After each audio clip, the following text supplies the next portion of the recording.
Bienvenue, madame, mademoiselle, monsieur, au Vidéolandia de la semaine qui suit le samedi 3 octobre 2020, directement de Mont-Saint-Hilaire, tout en couleur d'automne. Le numéro 40.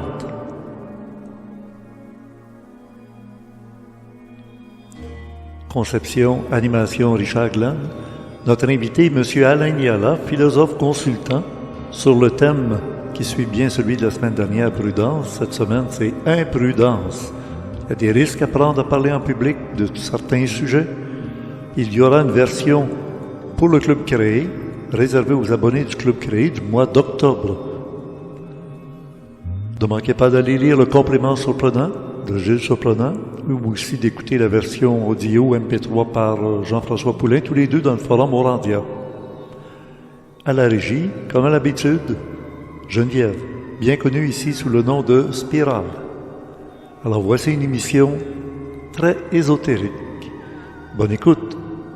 On est confiné maintenant au Québec. Ben oui, ça a recommencé au 1er octobre. Alors oui, c'est une période de réflexion profonde. On peut bien prendre ça, mais ça sous-entend plein de conditions préalables auxquelles on s'est préparé parce qu'on voyait venir la vague, deuxième vague, ou alors on est détaché, puis on se dit, on va laisser le hasard faire les choses.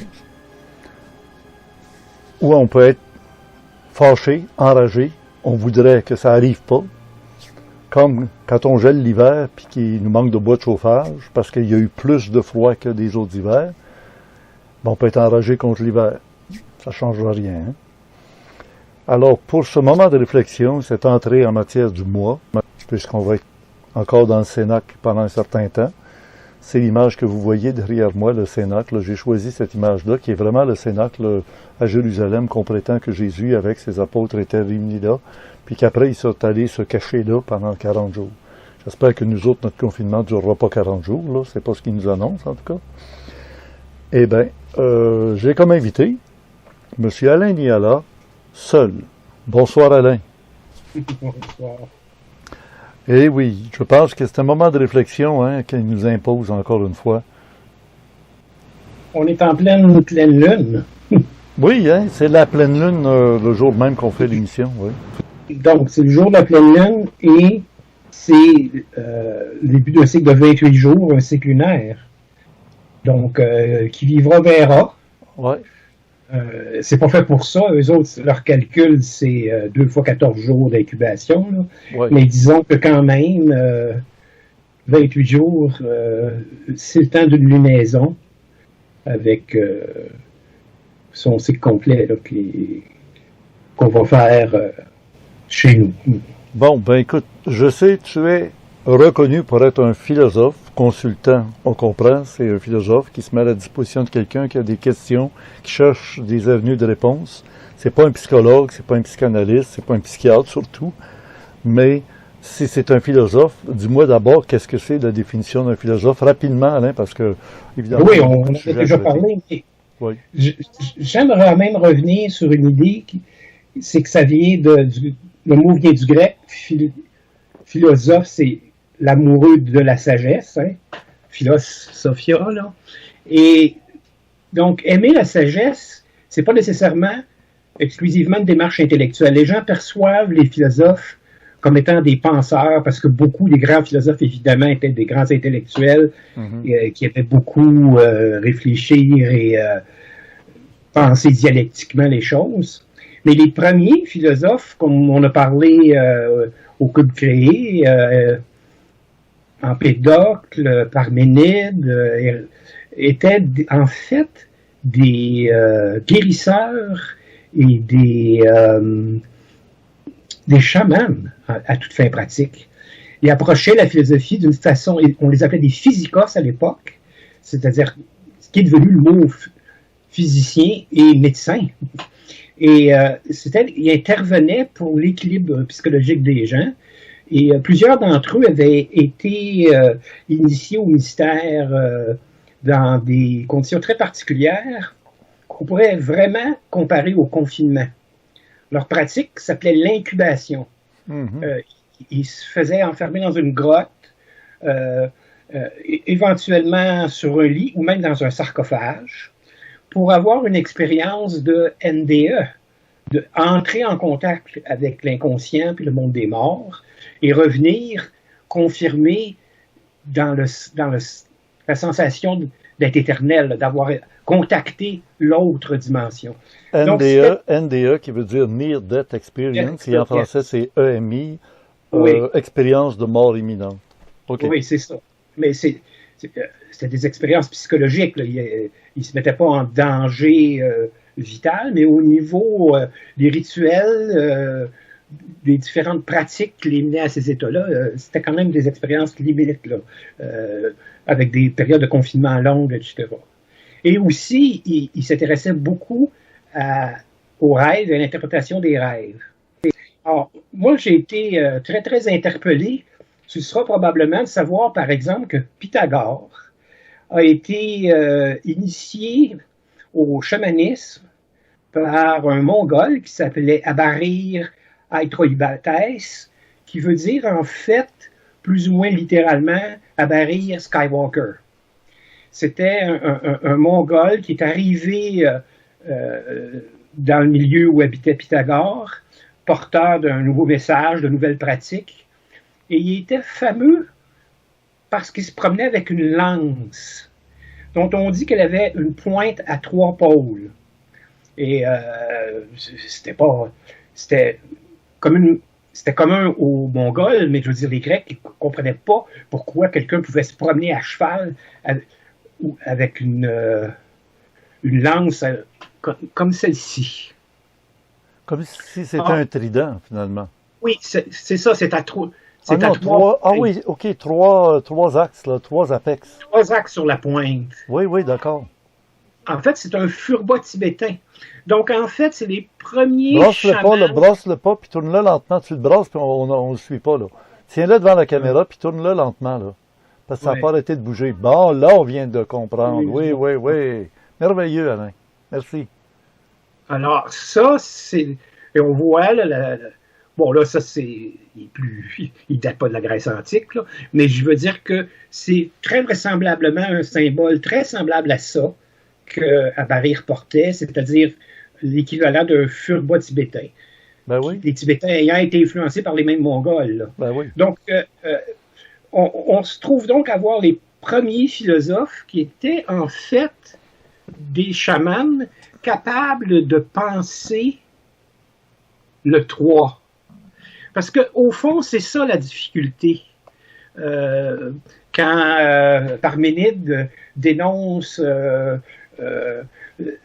ceux et celles qui se fourvoient dans l'illusion, au fond, ce qu'il veut dire, c'est que l'être humain ordinaire, entre guillemets, est pas capable de voir au-delà du 2. Il juge tout en termes de bien, mal, c'est vrai, c'est faux, c'est réel, c'est pas réel. Alors que, du point de vue des premiers philosophes, il n'y a que l'être qui est, et il est fondamentalement tout ce qui est. Et donc, il n'y a rien de ce qui est pensable qui n'est pas en fait, d'une certaine façon, réel. Mais eux autres l'entendaient au sens de illusoire. Ils ne l'entendaient pas du tout comme nous, on veut dire. Je veux dire manifester. Donc, il n'y a rien de ce qui peut être pensé qui n'est pas manifesté, mais évidemment sous un mode d'illusion tant que tu ne vois pas l'être tel qu'il est. Je ne veux pas nécessairement aller plus loin que ça à cet instant-ci de la conversation, mais je veux dire par là qu'il est facile de se méprendre sur ce que c'est que la fonction d'un philosophe. Précisément, dans certaines des conversations qu'on a eues, tu nous l'as déjà reproché, de ne pas trancher. Pourquoi? Parce qu'au fond, c'est pas parce que j'ai pas des opinions, mais c'est parce que du point de vue d'où je me place, toutes les opinions sont des points de vue limités, y compris la mienne. Alors, à un certain niveau, je préfère de beaucoup essayer d'élever ma conscience au-dessus des polarités que je perçois. Évidemment, c'est pas nécessairement si facile. Mm-hmm. Surtout dans une période de crise comme celle qu'on traverse dans le moment, où les polarisations s'accentue d'une certaine façon. Hein? On a tendance à vraiment plus s'y retrouver, précisément parce qu'on est comme tout le temps en train de nier un pan ou un autre du réel. Cette fameuse façon de penser en dualité veut dire qu'à quelque part, on considère notre point de vue comme la vérité et le point de vue de l'autre comme une illusion ou même carrément un mensonge. Alors que s'il te dit sa vérité, il n'est pas nécessairement en train de mentir. Le mensonge, c'est un phénomène qui existe. C'est une stratégie connue. Mais je veux dire que c'est moins généralisé que dans la perception des gens. C'est plutôt une dissonance cognitive entre les différents points de vue qui est très généralisée, ce qui n'est pas la même chose. Il y a aussi beaucoup de mensonges, mais ce n'est pas central au problème. Le problème, c'est la capacité de mettre ensemble ou d'harmoniser des points de vue différents. Ce qui serait au départ le fondement même de la démocratie. Mais c'est facile de dériver, de tomber dans des situations où ça devient, comme entre guillemets, plus aussi facile. En particulier, par exemple, au moment de la chute des empires. À la chute de l'Empire romain, comme présentement pendant la chute de l'Empire américain, les systèmes de valeurs s'écroulent, donc on perd les repères. Donc, on se rattache à des fûts de paille, à vraiment pas grand-chose, à des fragments de connaissances, parce que la connaissance est plus unifiée. Elle se multiplie comme un jeu de miroir à l'infini. Mm-hmm. Oui, je te suis, là. C'était donc une traduction étrange de philosophe à physicien. Puis non, c'est-à-dire que philosophe, c'est postérieur. C'est qu'on disait en même temps médecin. Et on sait qu'en français, on dit un médecin. Puis en anglais, un médecin, on appelle ça a physician. Oui, c'est ça. C'est les mêmes racines. Là. Ils ont gardé la même racine. Puis nous, pour nous, en français, un physicien, s'il n'y a pas plus terre à terre qu'un physicien qui est vraiment dans l'atome, dans la matière, dans la physique, Newton et tout le reste. Ah oui, mais c'est parce qu'à l'époque des Grecs, ces gens-là étaient tout ça en même temps. Là. Platon, Aristote en sont venus à créer des principes qui sont devenus les basements de la logique et de la science. Et suite à ça, il y a eu le phénomène de la spécialisation. Là. Donc maintenant, c'est sûr qu'un physicien fait des recherches, ils vont y prendre toute une vie. Il n'y a pas le temps de se consacrer aux autres éléments. Ce qui crée par contre une fragmentation de la connaissance. Mm-hmm. Un bonhomme comme Léonard de Vinci, un peu plus près de nous, mais quand même il y a très longtemps, là, qui était un talent... Oui, mais c'est un génie. Physicien, inventeur, c'est ça. Là. Donc, mais plus on avance dans les périodes modernes, plus évidemment, il y a cette espèce de fragmentation de la connaissance. Et à cause de ça, des gens peuvent connaître très, très, très, très bien une dimension, mais pas d'autres. Par exemple, dans les cas qui me préoccupent dans le moment, il y a des épidémiologistes, on sait de quoi j'essaie de parler, donc qui sont spécialisés dans l'étude des épidémies. C'est des années d'études, c'est des gens qui connaissent le sujet. À la limite, par contre, ils ne vont pas nécessairement être capables de tout analyser, je ne sais pas quoi, moi, la psychologie humaine ou le mouvement des sociétés. Alors, c'est ça aussi qui crée des espèces de lutte entre les spécialisations, disons. Donc, des luttes de point de vue. Là. La période qu'on vit là, est périlleuse. Heureux ceux qui sont capables de tirer leur épingle du jeu puis de profiter de cette occasion-là pour se ressourcer, retourner à l'intérieur d'eux, dans le cénacle, dans l'endroit où on médite, on réfléchit, on regarde des documents sur Internet, on lit des documents, on lit des livres, on est capable là, de faire le point, tu sais, le reset comme ils nous disent qu'ils vont faire en janvier, là, à Davos. C'est la période où on doit abandonner l'ancien monde pour se retourner vers le nouveau monde.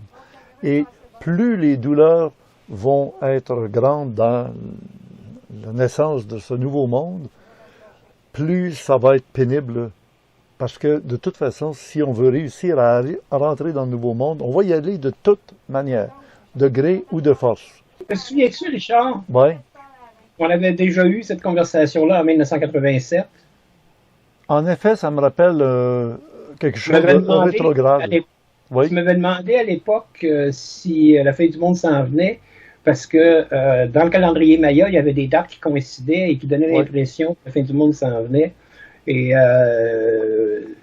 finalement, 2012, on peut pas dire que 2012, ça c'est après. Mais la première fois, c'était en 87. Je me souviens même pas pourquoi, puisque ça s'est pas manifesté comme tel.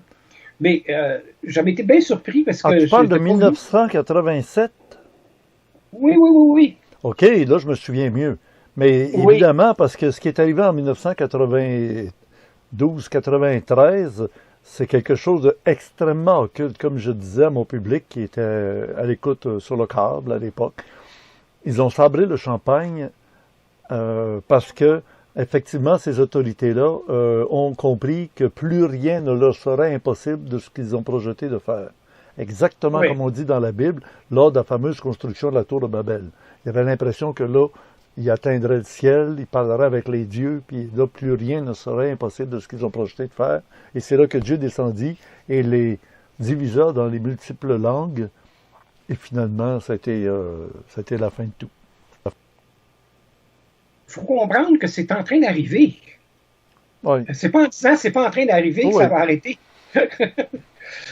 Donc, ce qui compte, c'est comment, en conscience, on se positionne là-dedans pour le vivre de la façon la mieux adéquate, adaptée, en rapport avec les autres, en solidarité, en compassion, en ouverture de conscience.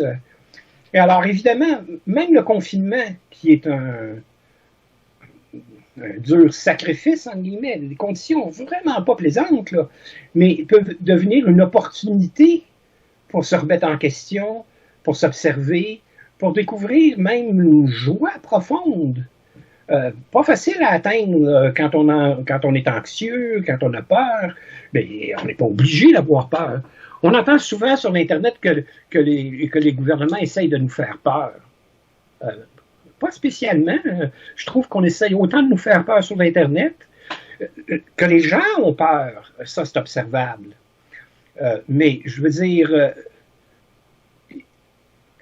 ce qui se crée, c'est des conditions d'adaptation à une crise. C'est pas obligé d'être animé par la peur, ou à tout le moins, la peur peut être bien dosée, là. C'est sûr, par exemple, des parents vont faire peur à leurs enfants. Mets pas ta main sur un feu allumé, sur un poêle. Oui. Ils sont pas obligés de les terrifier avec ça. Ils leur disent qu'il faut pas mettre sa main sur un feu allumé. Hein?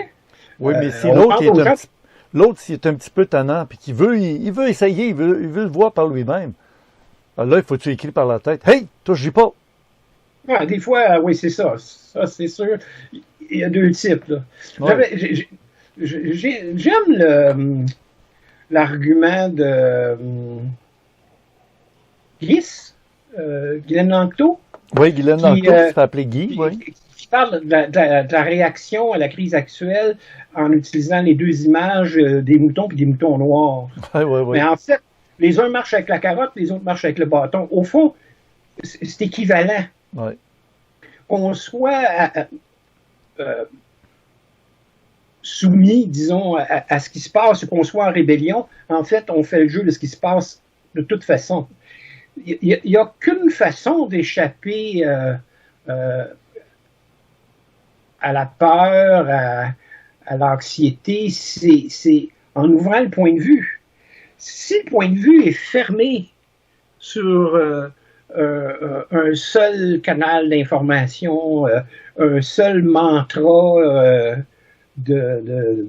d'autosuggestion, de rétro-feedback, le fait qu'on s'alimente de ce que on sait tout. Une rétroaction, comme on dit des fois, une rétroaction. Là. Oui, de rétroaction, c'est ça, vraiment bêtement le mot que je cherchais.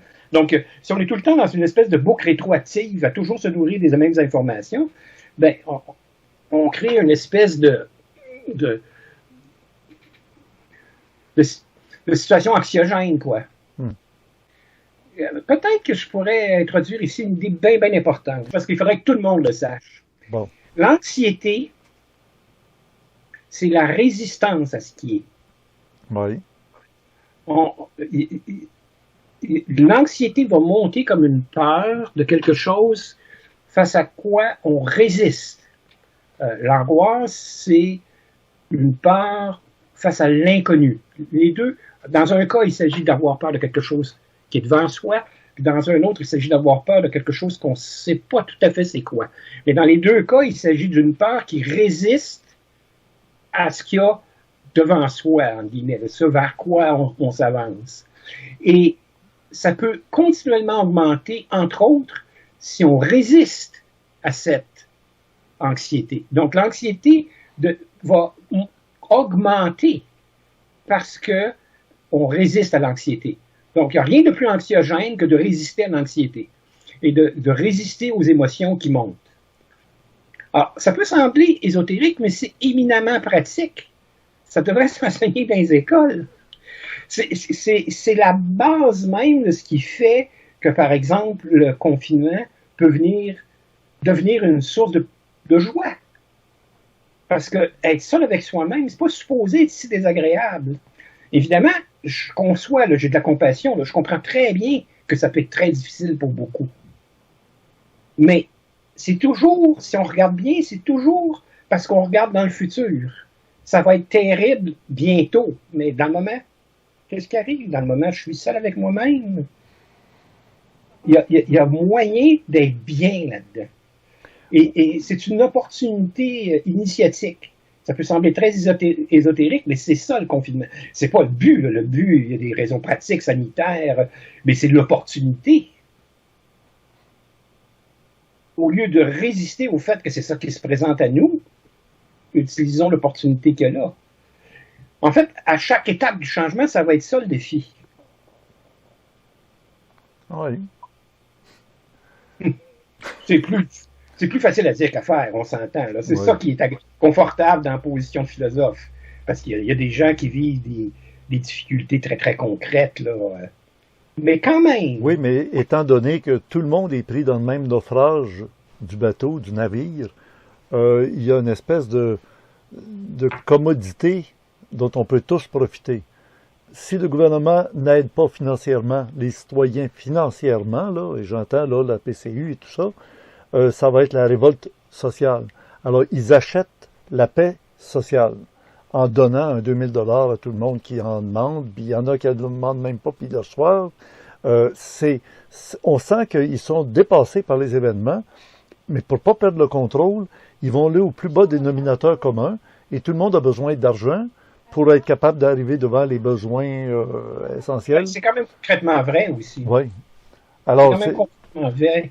Je pense qu'au fond, c'est la bonne démarche à avoir. Là, oui. Si on veut sauver les apparences, on va les calfeutrer, on va les peinturer, on va les brosser pour les dérouiller.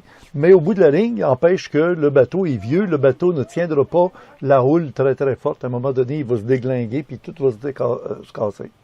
Et il y a des gens qui, eux, regardent les autres se dépêtrer comme ils peuvent. Ils ont une espèce de petit sourire en voulant dire « Ah, ben, ils n'ont que ce qu'ils méritent. » On les a foutus dans ce marasme-là. Et ces gens-là, bien souvent, c'était des bonnes personnes qui s'attendaient à avoir une bonne guidance. Un peu comme dans le temps, on avait des pastoraux, il y avait des gens qui étaient au champ, qui entendaient l'église sonner, l'angélus le midi, le soir. Et puis, il répétait intérieurement le fameux angélus, la prière. Et il y avait une harmonie dans un temps où les choses étaient réglées. On passe de l'œil de Dieu qui voit tout à l'œil de Big Brother qui voit tout. Le Big Brother, lui, là, c'est des humains avec de la technologie, des caméras, puis des ci, puis des ça. Puis, où ce que tu sois, il savait Dieu où tu étais. Alors, il est allé trouver même Caïn dans une tombe. Hein. et l'œil qui regardait Caïn. Tu sais. Quelle est la différence, Richard? Ben, la différence, c'est que c'est dans un monde éthéré, spirituel, immatériel. L'autre, ça touche. Tu le ressens et tu le touches et tu peux le peser, le mesurer au jour le jour. L'autre, tu priais pour le pain quotidien. Aujourd'hui, tu pries pour avoir le PCU mensuel. Et là, tu te sens correct. Il faut que bientôt, avec la puce dans la main ou le code d'identification personnelle, qui va faire qu'on va tout savoir de toi sur les plans de ta santé, de ta génétique. C'est comme ça déjà en Islande, me dit Geneviève. Là. Hein? Geneviève me dit c'est déjà rendu comme ça en Islande. Là, les gens, là, ils sont allés dans ça, puis ils rentrent dans cette nouvelle étape. Moi, je me souviens de quelqu'un il y avait 3 beaux chevaux. Là. Il y avait 2 percherons pour faire la bourre, puis il y avait un cheval alezan qui servait à traîner la calèche pour aller à l'église le dimanche et faire de l'équitation, mais de luxe. Là.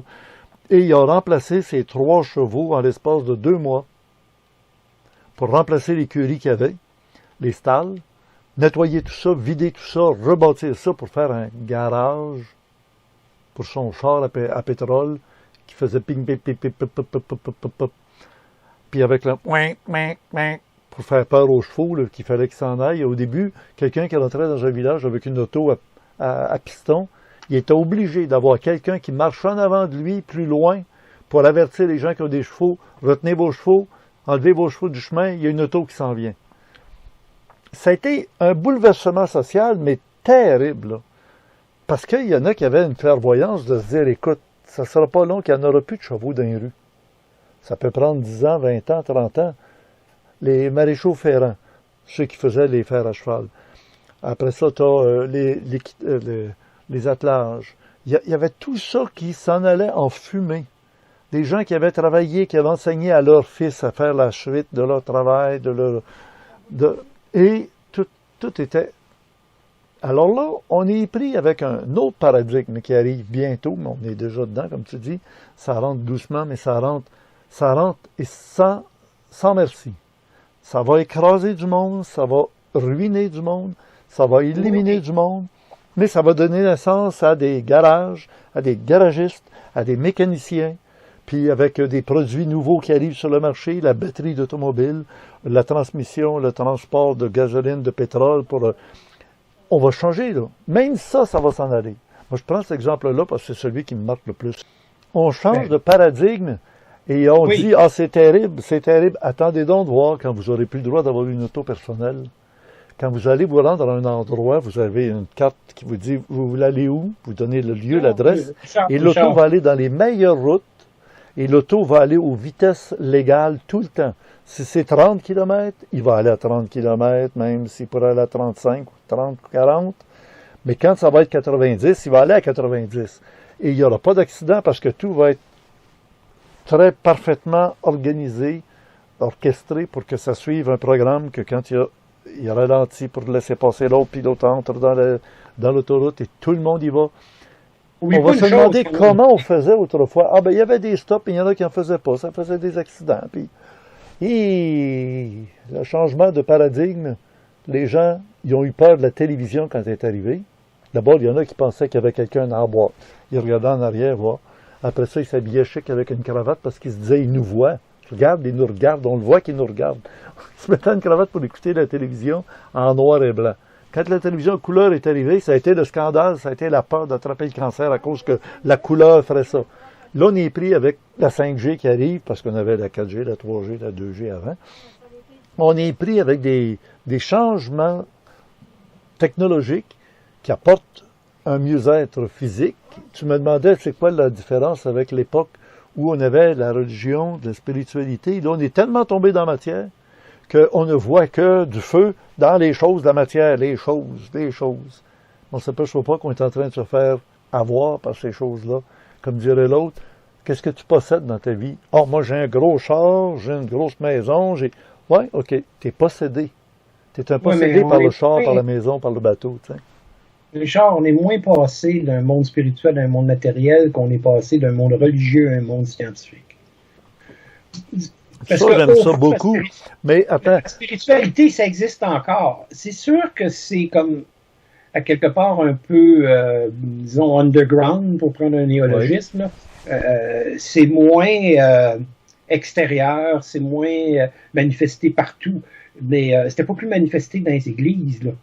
Je veux dire, les églises, c'était une façon de contrôler les populations, là. C'était quand même quelque chose d'imminemment politique. Absolument. Big Brother était dans le confessionnal qui attendait que tu révèles toutes tes affaires, tes problèmes, pour après ça savoir que toi, tu peux pas devenir le maire de la ville. Parce que tu n'as pas les aptitudes, tu es un alcoolique ou ben non, etc. Ouais. Comme maintenant, ils collectent nos informations sur Facebook. Ben voilà. Ben oui, c'est ça. Plus ça change, plus c'est pareil, mais c'est un autre niveau. C'est un autre niveau. C'est ça. Alors, c'est pour ça que je dis, il n'y a pas si tant raison d'avoir peur. Je ne dis pas qu'il faut être mouton, justement, là, selon une image. Là. On peut réfléchir aux façons dont nous, on veut vivre ces changements-là, pour justement, au lieu d'être des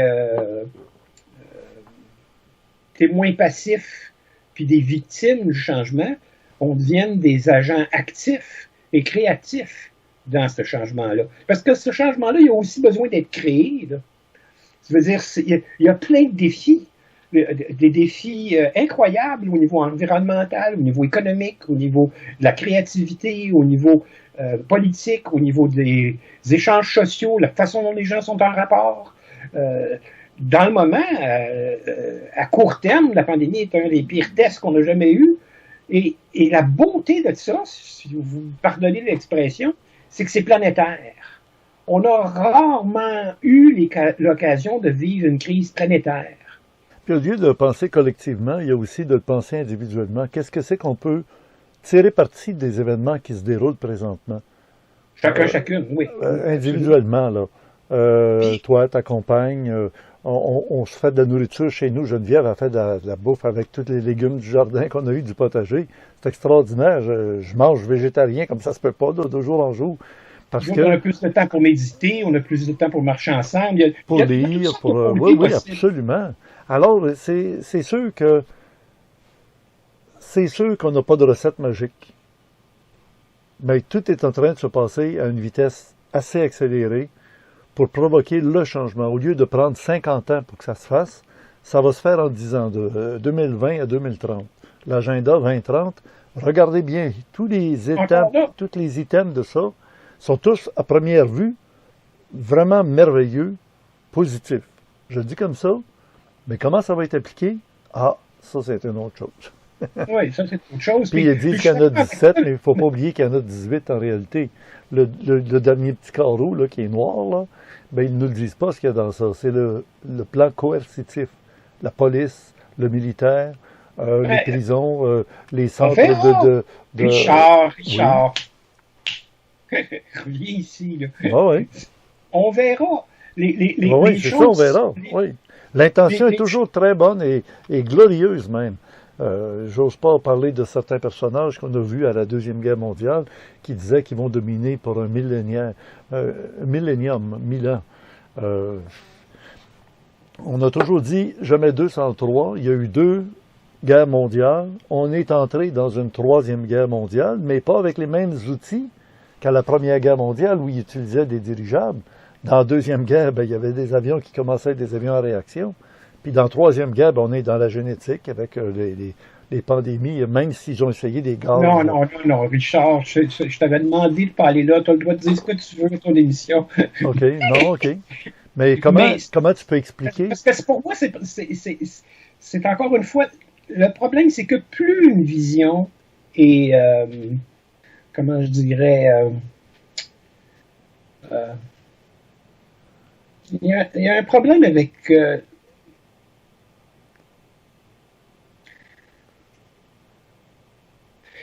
pour moi, il y a un problème avec la voyance, c'est que la voyance, c'est pas moins un point de vue, c'est un autre type de point de vue, qui regarde d'une autre hauteur que le point de vue horizontal, mais ça reste un point de vue. Donc, c'est teinté du point de vue de la personne.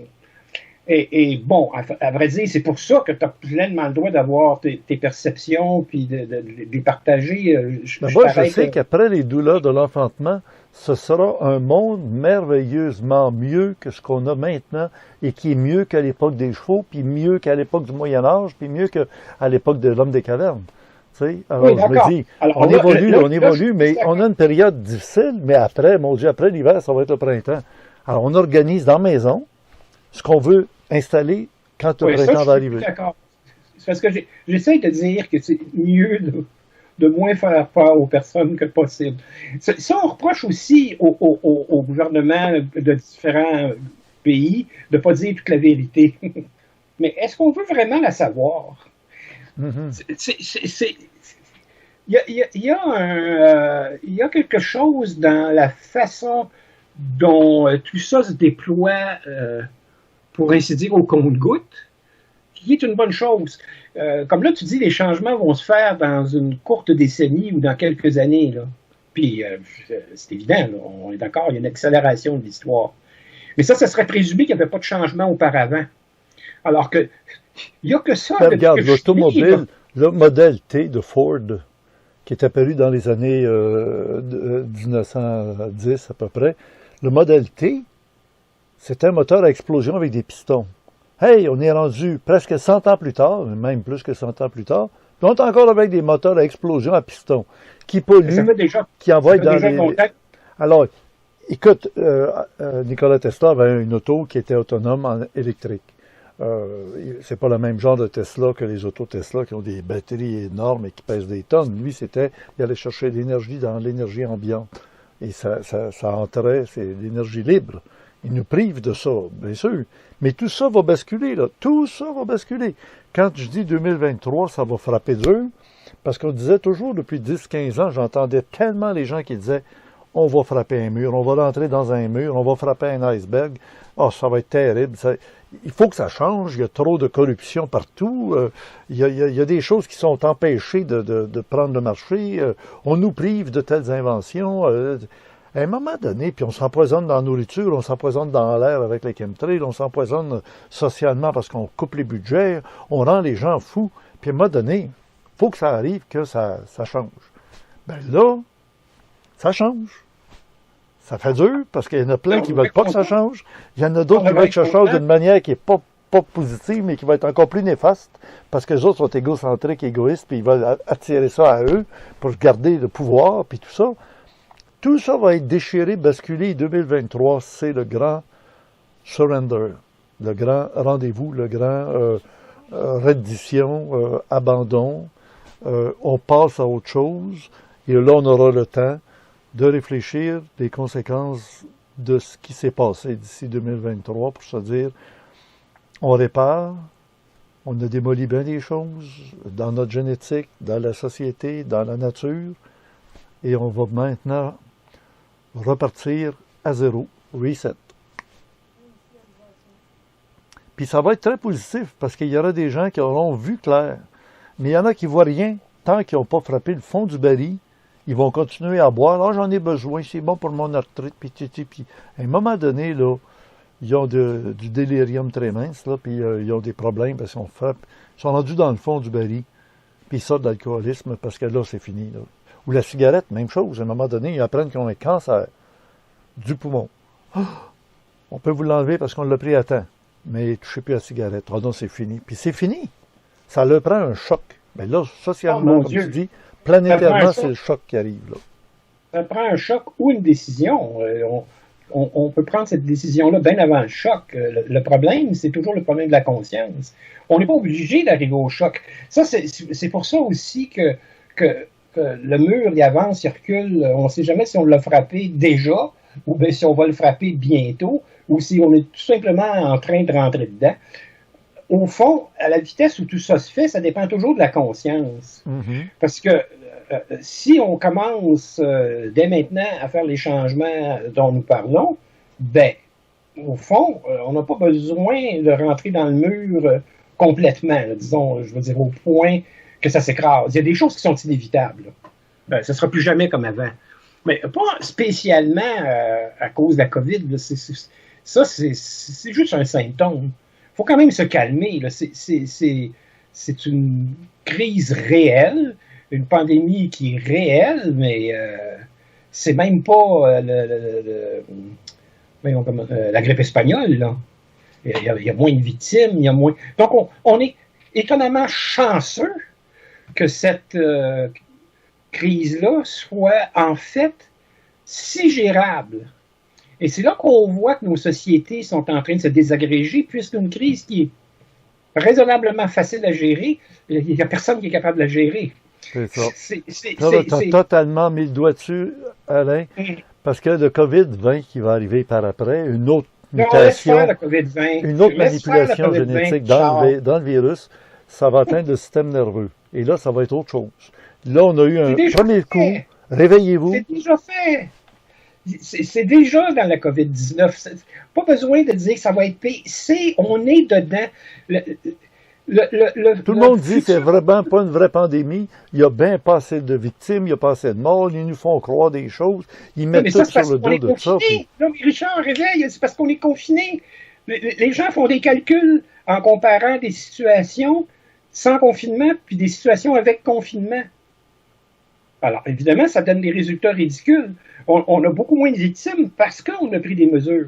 Ces mesures-là peuvent être discutables, peuvent être excessives. Il y a toutes sortes de choses qui méritent d'être discutées. Mais ça change tous les calculs quand même. On ne peut pas dire qu'il n'y a pas assez de morts. C'est grâce au fait qu'on est confiné. J'aime ça entendre ça, Alain, c'est ça.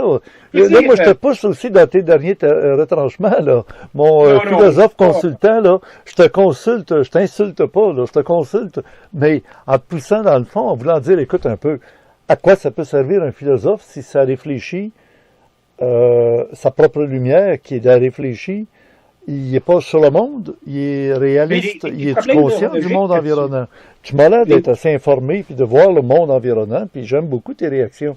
Et c'est un grand plaisir parce que là, on commence à être dans le pratico-pratique de la réflexion. Là. Puis c'est très grave parce qu'on est dans un monde où on a l'impression que c'est, comme tu as dit dans ton introduction, là, ton trident, là, mais c'est pas un vrai trident, là, mais c'est un trid-pointe, là. Oui. On est trop polarisé. Hein. C'est tout un. On n'est pas capable de penser le 3. Oui. On pense toujours en 2. Oui, on pense pas la réconciliation des contraires. Là, il y a les anti-masques, puis il y a les pro-masques. Ben non, il y a aussi les autres qui disent, oui, il y a des endroits où ça prend le masque, puis il y a des endroits où on n'est pas obligé. Bon, alors il y a quand même une conciliation possible. Dites-nous pourquoi vous dites que vous êtes anti-masque.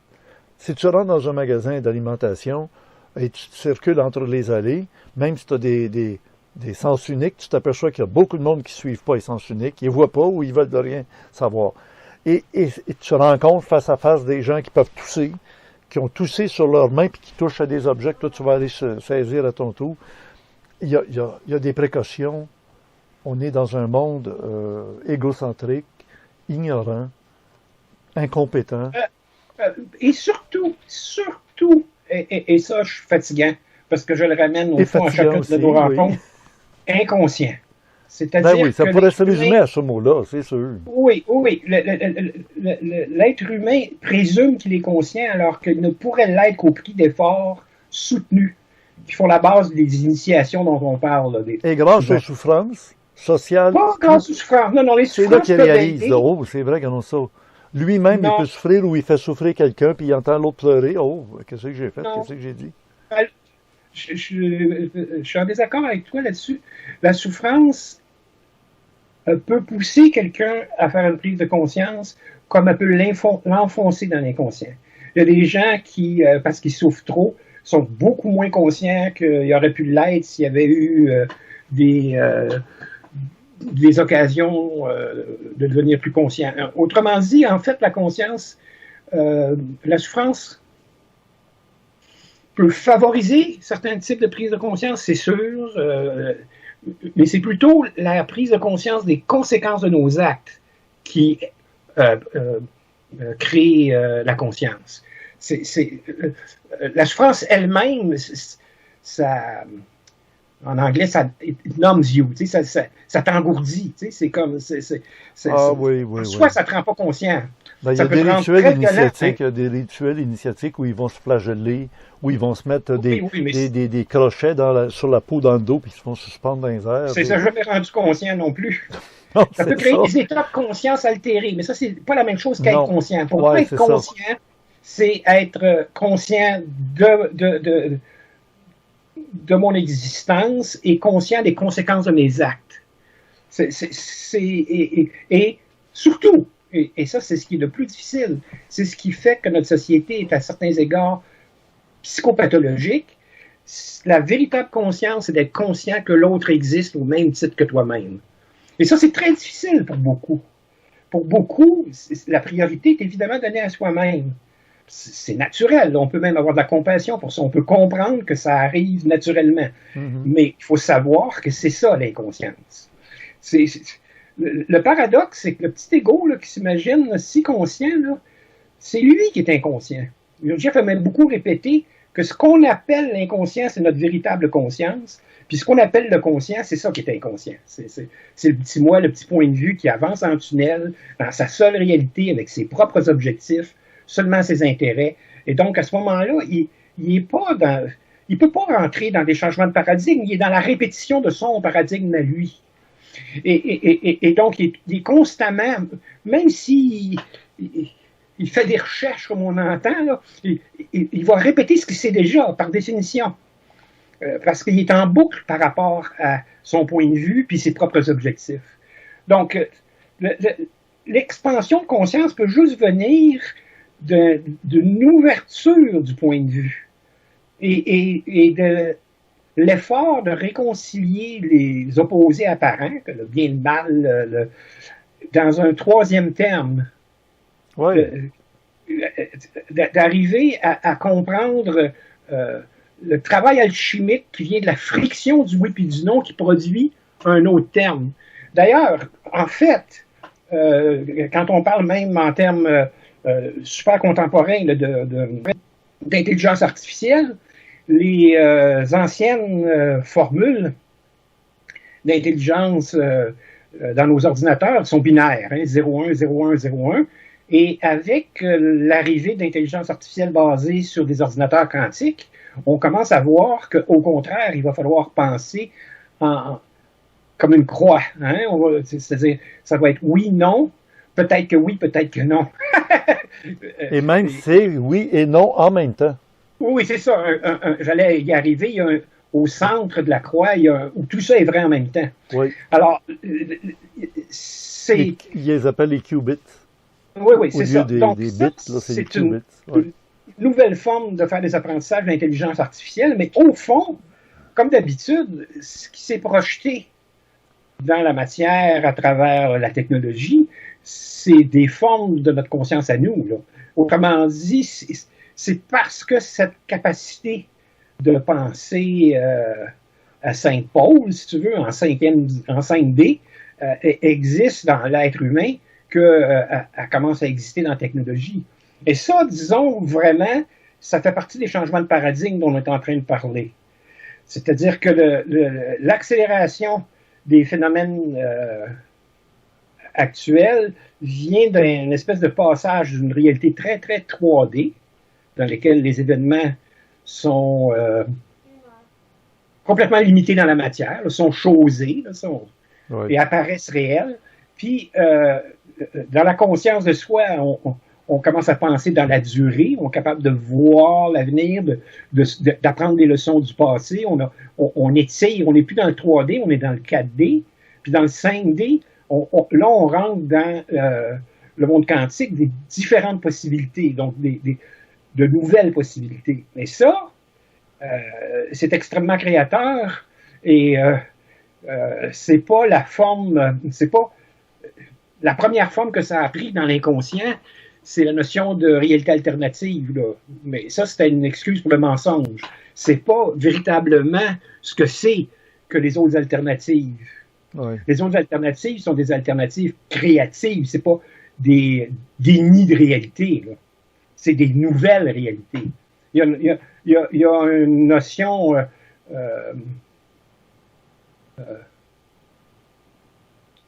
Soleil-Lune. C'est comme si l'univers de la réalité alternative, du fake news, ça c'est lunaire. C'est le miroir de ce qui serait possible en termes de réalité alternative si on le regardait du point de vue solaire, c'est-à-dire du point de vue créatif. Pas créatif dans le déni du réel, créatif dans la création d'un nouveau réel. C'est pas du tout la même chose. Dire qu'une chose n'est pas réelle en comptant toutes sortes d'histoires, c'est participer de la lune, c'est participer de l'illusoire, c'est participer du monde des reflets. Tandis que dire qu'une chose qui n'est pas encore réelle peut le devenir, ça participe du solaire, de la création dans la lumière. Et ça, c'est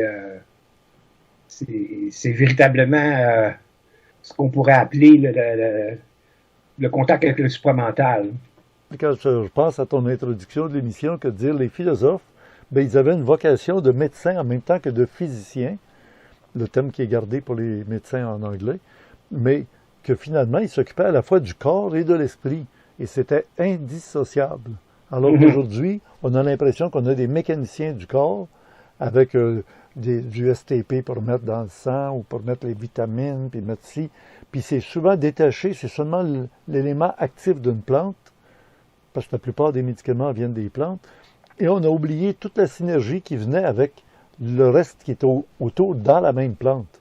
Et là, on a des effets secondaires, puis on se dit, il va falloir réparer les effets secondaires, parce que dans cette plante-là, on est allé chercher l'élément actif qui soigne, mais qui provoque des effets secondaires, parce qu'on n'a pas pris le tout ensemble. Bien souvent, la plante en apportait ce qu'il fallait pour protéger des effets secondaires. Mais qu'est-ce que vous voulez? Le pharmacon, hein? Chez les Grecs anciens, le pharmacon, c'était le remède, mais déjà, eux savaient que ça pouvait aussi être un poison. Il y avait cette ambivalence-là est reconnue depuis l'origine de l'utilisation de ces substances-là.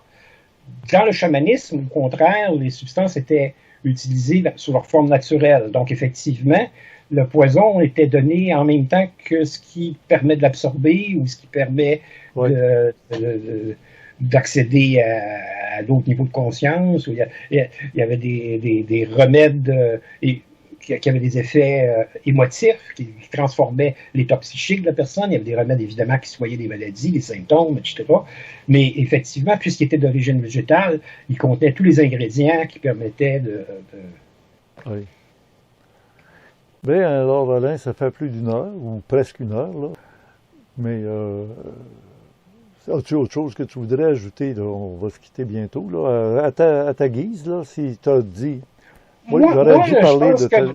Vas-y. La rencontre elle-même, elle pourrait être complète, mais il y a aussi, à quelque part, là-dedans, la notion du bouc émissaire. Dans le moment, au niveau de la crise au Québec, là, nommément, il y a des gens qui ont dit, quand les mesures qui viennent d'être imposées l'ont été, qu'ils étaient comme les boucs émissaires de la situation. C'est-à-dire que alors que dans les restaurants, dans les salles de théâtre, les musées, ils ont fait tellement d'efforts pour que ça soit sécuritaire, ils ont de la misère à croire que la contamination peut venir d'eux.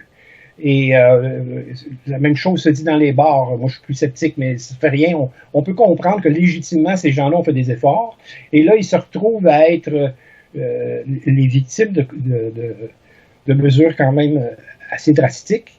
Et ils ont créé, on est comme les boucs émissaires de cette situation-là.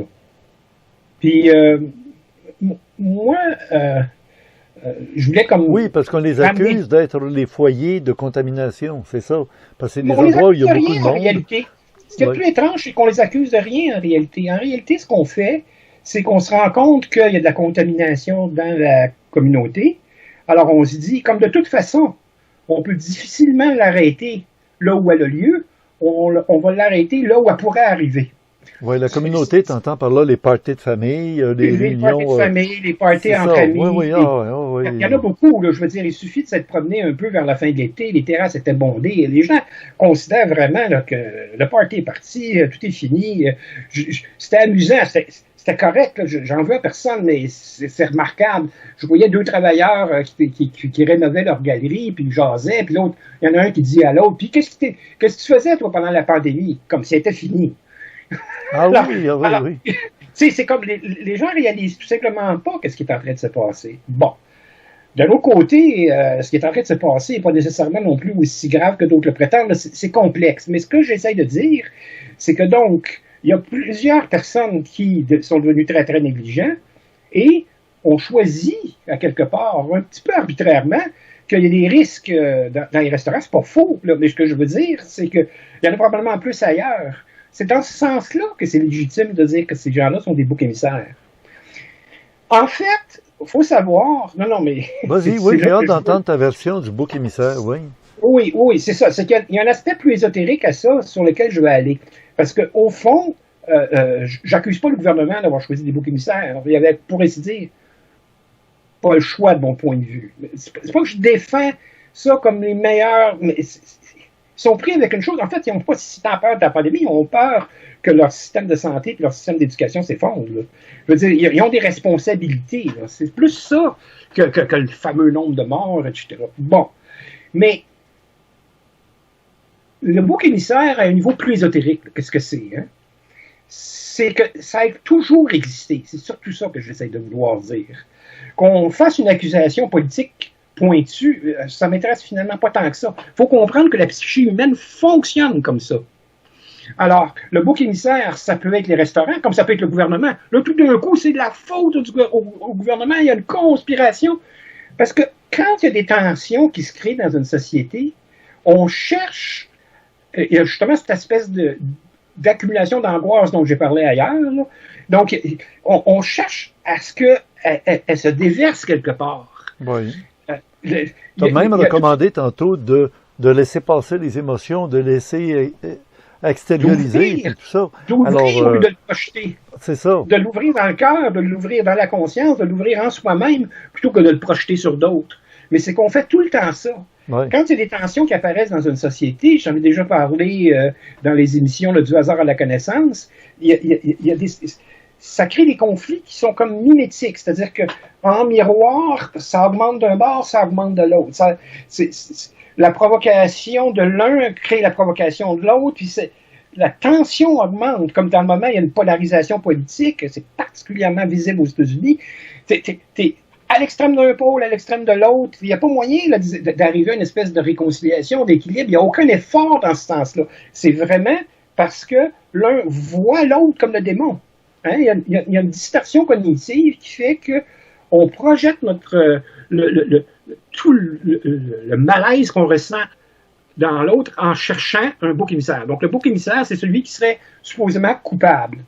Le mot vient de vieilles pratiques primitives où on sacrifiait littéralement des êtres humains là, pour que la foule se défoule, que cette tension-là aille quelque part.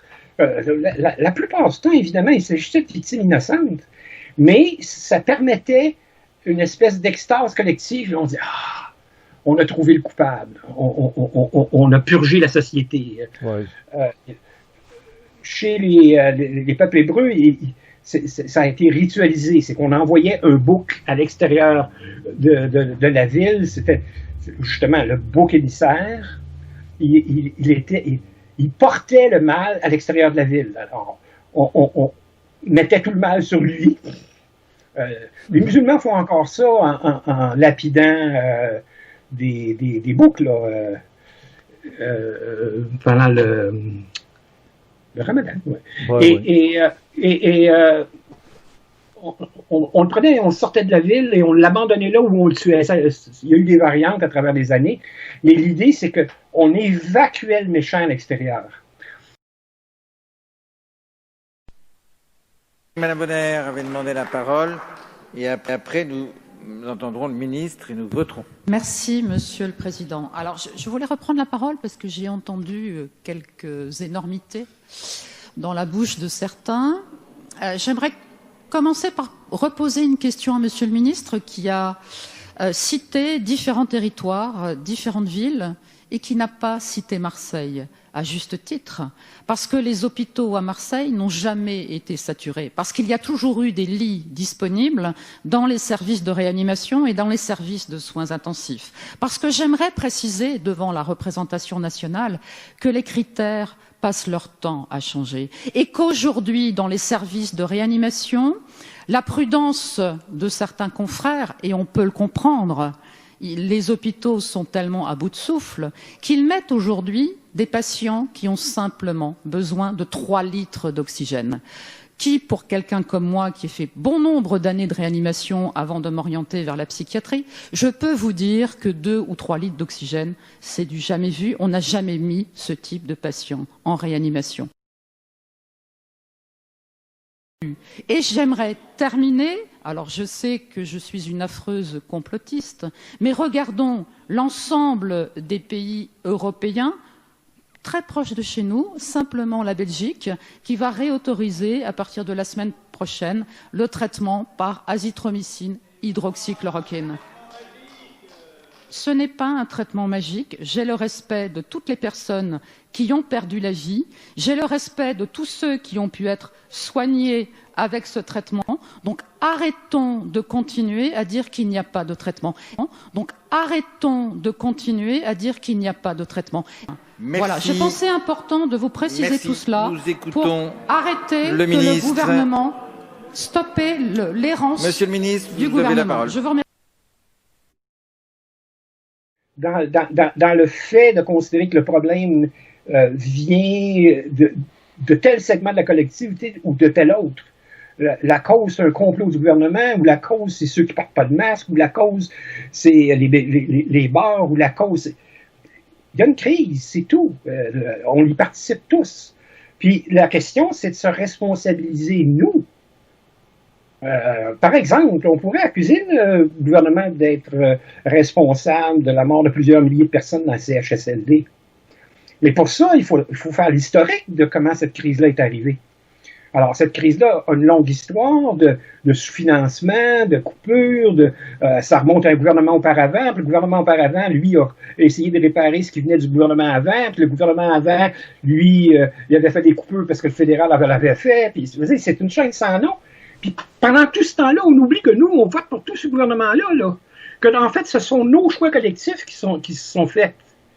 Il aurait fallu réélire le même parti de 4 ans à 4 ans. Comme là, en Russie, ils n'ont plus le choix. C'est Poutine jusqu'à 2036. Fait que s'il y a quelqu'un de coupable, ça va être lui. Dès qu'il arrive quelque chose qui ne tient pas debout, on va dire c'est lui le gouvernement, c'est lui qui a tout décidé. Au contraire, il va trouver un bouc émissaire. C'est ça, là, que tu oublies. Il y a toujours moyen de trouver un bouc émissaire. Il y a toujours moyen de présenter ça comme si c'était quelqu'un d'autre. Alors, donc, plus ça change, plus c'est pareil. Plus c'est pareil. Et donc, mais oui, quand même, ce que j'essaie de dire, c'est qu'on est responsable collectivement.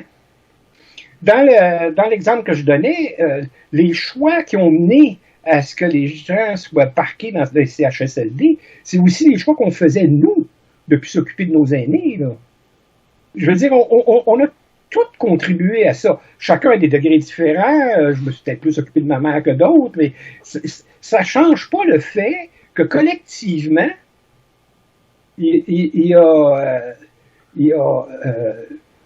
on récolte ce qu'on sème, littéralement. Et que, au lieu de faire l'examen de conscience que, justement, le confinement rend possible, que l'expérience de l'incubation, d'aller à l'intérieur de soi rend possible, évidemment, ça pourrait générer beaucoup d'angoisse, là, c'est ça le problème. Donc, c'est pour ça qu'on aime mieux endormir l'angoisse avec des pilules. Là. Mais si on s'abandonne à ce qu'on découvre dans nous-mêmes, là, le changement devient possible. Il y a une vieille notion religieuse, entre guillemets, mais qui a une profonde signification ésotérique, c'est la notion de remords. En grec, tu en as déjà parlé du mot remords aussi, oui. Oui, c'était métanoïa en grec. Oui, c'est ça. Alors, en fait, ça voulait pas dire « je le regrette, puis je vais continuer de le faire ». Ça voulait dire « ma mentalité a complètement changé ». C'est méta comme dans métaphysique, puis noia comme connaissance. Donc, en fait, ça voulait dire changement de paradigme. Le véritable remords, c'est pas je le regrette donc, c'est je le ferai plus jamais. Là. Comme justement l'exemple que tu donnais de quelqu'un qui arrête de fumer ou qui arrête de boire, ça peut se faire en un clin d'œil, là, un claquement de doigts. C'est considéré comme étant très, très, très difficile dans certains cas. Il y a des substances qui créent une dépendance qui est quand même difficile à vaincre. Mais la dépendance la plus difficile à vaincre, c'est l'inconscience. C'est-à-dire qu'au fond, au moment où ta conscience s'éveille, ta décision est déjà prise. Là. C'est possible de changer même des choses comme de puissance addiction, par exemple l'addiction à l'argent, ou au pétrole, ou au sexe, ou à la dépendance au gouvernement, ou c'est possible de déprogrammer ça, mais pour ça, ça prend la fameuse prise de conscience, et surtout, je dirais, le premier pas à faire, c'est d'arrêter de chercher des boucs émissaires. Grâce que je vous souhaite de tout mon cœur. Allez en paix. Que la paix du Seigneur soit avec vous et avec votre conscience. Et avec votre conscience. Oui, bien d'accord. Oui, merci Alain. Merci, c'était un plaisir. Puis salut tout le monde. Et Geneviève va lancer le générique.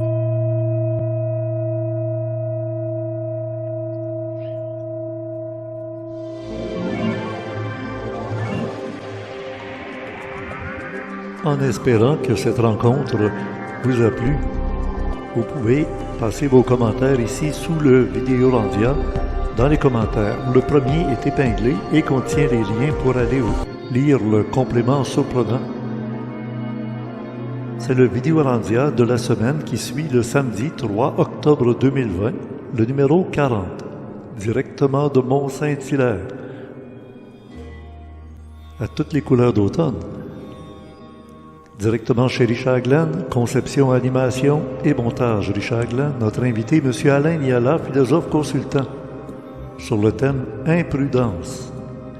Il y aura, dans quelques jours après la diffusion de ce Vidéolandia, la version réservée aux abonnés du club créé du mois d'octobre en privé.